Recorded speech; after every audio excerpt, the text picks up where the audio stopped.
بسم اللہ الرحمن الرحیم۔ بے شک تمام تعریفیں اس رب کے لیے ہے جو جہانوں کا پیدا کرنے والا ہے۔ محترم ناظرین، جنت ایک ایسی جگہ ہے جس کا تصور ہی انسان کو حیرت میں مبتلا کر دیتا ہے، جہاں نہ ختم ہونے والی ابدی خوشی ہر مومن کا انتظار کر رہی ہوتی ہے۔ آج ہم ذکر کریں گے جنت کے سب سے بڑے درخت کا، جو اتنا بڑا ہے کہ تمام جنت پر سایہ کرتا ہے۔ جنت کی ان بے شمار نعمتوں میں ایک نعمت وہ درخت ہے جس کو اللہ تعالیٰ نے اپنے دستے قدرت سے لگایا اور اس میں اپنی طرف سے روح پھونکی، اور جو اپنی وسعت، خوبصورتی اور روحانیت میں سب سے نمایاں ہے۔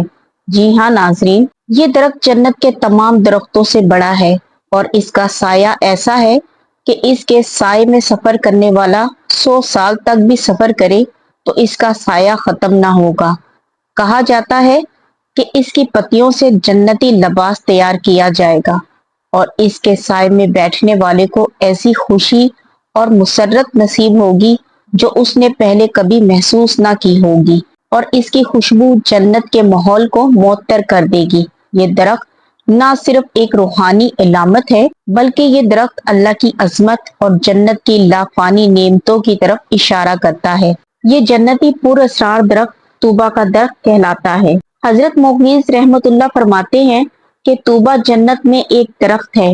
اگر کوئی شخص لمبی ٹانگوں والی اونٹنی یا نوجوان اونٹ پر سوار ہو پھر اس کے گرد گھومے تو وہ اس جگہ تک نہیں پہنچ سکے گا جہاں سے وہ روانہ ہوا تھا، حتیٰ کہ بوڑھا ہو کر مر جائے گا۔ جنت میں کوئی جگہ ایسی نہیں جہاں طوبا کی ٹہنی جنتیوں پر لٹک نہ رہی ہو۔ جنتی اگر کسی پھل کو کھانے کا ارادہ کریں گے تو یہ ٹہنی اس کے سامنے لٹک جائے گی اور جنتی جتنا چاہیں گے ان میں سے کھائیں گے۔ آپ رحمت اللہ نے فرمایا، اس میں سے پرندہ بھی ان کے سامنے پیش ہوگا، یہ اس سے خشک گوشت یا بھونا ہوا گوشت جیسا وہ چاہیں گے کھائیں گے، اور جب ان کا جی بھر جائے گا تو وہ پرندہ زندہ ہو کر اڑ جائے گا۔ اللہ اکبر۔ طوبا ایک ایسا جنتی درخت ہے جس کی جڑ انتہائی موٹی ہے۔ اس درخت کی شاخیں جنت کی 4 دیواری سے باہر پڑتی ہے۔ جنت کی نہر اس درخت کے جڑ سے نکلتی ہے۔ نبی کریم صلی اللہ علیہ وآلہ وسلم نے طوبا کے درخت کو جنت کی نشانی میں شمار کیا ہے۔ یہ درخت مومنین کی لازوال خوشیاں اور سکون کی علامت ہے، اور اس کے سائے میں ہر مومنین کو بٹھایا جائے گا، ایک ایسا سایہ جس کے نیچے بیٹھنے والے کو سکون اور محبت کا احساس ہوگا۔ اسلامی روایات کے مطابق جنتیوں کے لیے اس کی پتیوں سے لباس تیار کیا جائے گا۔ طوبا کی پتیوں سے تیار کیا گیا یہ لباس جنتیوں کے لیے کس قدر حسین اور خوبصورت ہوں گے، سوچئے۔ اس کے سائے میں بیٹھنے والے مومنین اسی کی پتیوں سے تیار کیے ہوئے لباس کو پہن کر کس قدر خوشی اور مسرت محسوس کریں گے، اور سب اس درخت کے سائے میں جمع ہوں گے اور دنیا میں گزارے گئے حسین لمحات کو یاد کریں گے تو اللہ تعالیٰ جنت سے ایک ہوا بھیجے گا تو وہ درخت جو کچھ دنیا میں ان کی اچھی یادیں تھیں سب کے ساتھ حرکت میں آ جائے گا۔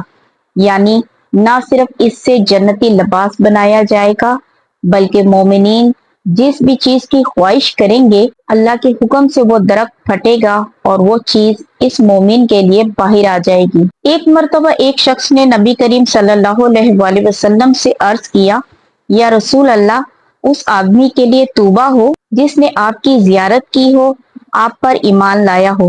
آپ صلی اللہ علیہ وآلہ وسلم نے ارشاد فرمایا، اس شخص کے لیے طوبا ہو جس نے میری زیارت کی اور مجھ پر ایمان لایا، پھر طوبا ہو، پھر طوبا ہو جو مجھ پر ایمان لایا مگر میری وفات پا جانے کی وجہ سے مجھے دیکھ نہ سکا۔ تو اس شخص نے عرض کیا، یہ طوبا کیا ہے؟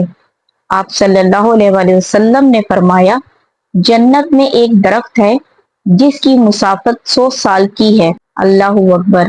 اس سے مراد وہ لوگ جنہوں نے نبی پاک صلی اللہ علیہ وآلہ وسلم کا زمانہ پایا اور ان پر ایمان لائے، اور وہ لوگ جنہوں نے نبی پاک صلی اللہ علیہ وآلہ وسلم کو نہ دیکھا ہو لیکن اس کے باوجود وہ آپ پر ایمان لائے، وہ سب مومنین اس درخت کے سائے میں باہم خوشی اور مسرت کے ساتھ وقت گزاریں گے، اور جس چیز کی بھی وہ خواہش کریں گے اللہ کے حکم سے وہ اس درخت سے اپنی خواہش کو پورا کر لیں گے۔ گویا جنت کا یہ خوبصورت درخت نہ صرف جنتیوں کو سائے دے گا بلکہ وہ اس کا پھل بھی کھائیں گے، لباس بھی پہنیں گے، اور ہر خواہش جو اس کے دل میں ابھی موجود ہوگی اور اس کے زباں پر آنے سے پہلے ہی پوری کر دی جائے گی۔ اللہ تعالی ہمیں بھی اس جنت کے درخت کے سائے میں بیٹھنا نصیب کرے، آمین۔